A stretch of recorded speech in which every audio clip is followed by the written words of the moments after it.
అవినీతి అక్రమాలపైన వీళ్ళు ఇచ్చిన 6 గ్యారెంటీలపైన 420 హామీలపైన నెరవేరాలని ఎక్కడికక్కడ నిలదీస్తుడు.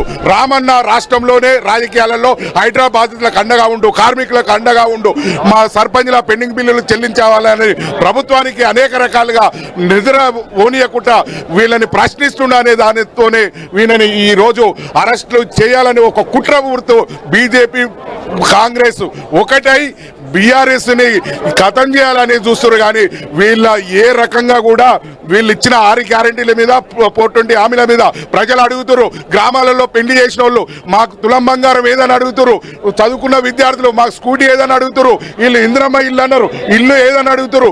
అట్లాంటి చూసుకుంటూ పోతే వీళ్ళు ఇచ్చిన హామీల మీద నిలదీస్తుండు.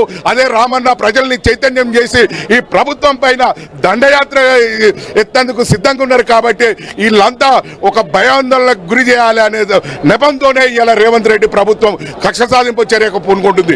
మొన్న కాళేశ్వరం ఎక్కడ లేని విధంగా, దేశంలోనే ఎక్కడ లేని విధంగా కాళేశ్వరం ప్రాజెక్టు కట్టి రైతు కళ్ళల్లో ఆనందం చూసింది బీఆర్ఎస్ పార్టీ. అది కేసీఆర్ గారి నాయకత్వంలో ఆ కేసీఆర్ గారు నిర్మించినది. ఆయనకు నోటీస్ ఇచ్చి అంటే ఎవరు అభివృద్ధి పనులు చేసిరో వాళ్ళ మీద బురద జల్లి వాళ్ళని ఇది చేయాలని చూస్తున్నారు. కావాలని చెప్పి ప్రచారం చేస్తున్నట్టు కదా, ఏమంటారు?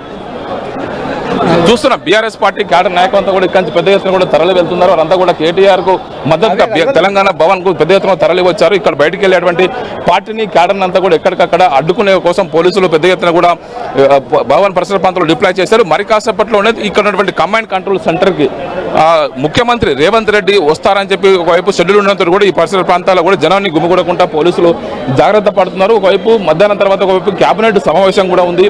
దీంతో ఈ రోజు కీలకమైనటువంటి విషయాలు చర్చకు వచ్చే అవకాశం ఉన్నందుకు ఒకవైపు కేటీఆర్ ఏసీబీ కేసు ఒకవైపు విచారణ ఎదుర్కొంటున్నాడు. మరోవైపు దీనికి సంబంధించి ఆయనకు సంబంధించిన విషయంలో ఈరోజు అరెస్ట్ చేస్తారని స్పెక్యులేషన్స్ రావడం నేపథ్యంలో మీరు చెప్పండి. ఒకవైపు మీరు పెద్ద ఎత్తున కూడా ఈరోజు చాలా మంది పార్టీ క్యాడర్ అంతా కూడా కేటీఆర్ కు మద్దతుగా ఒకవైపు సంఘీభంగా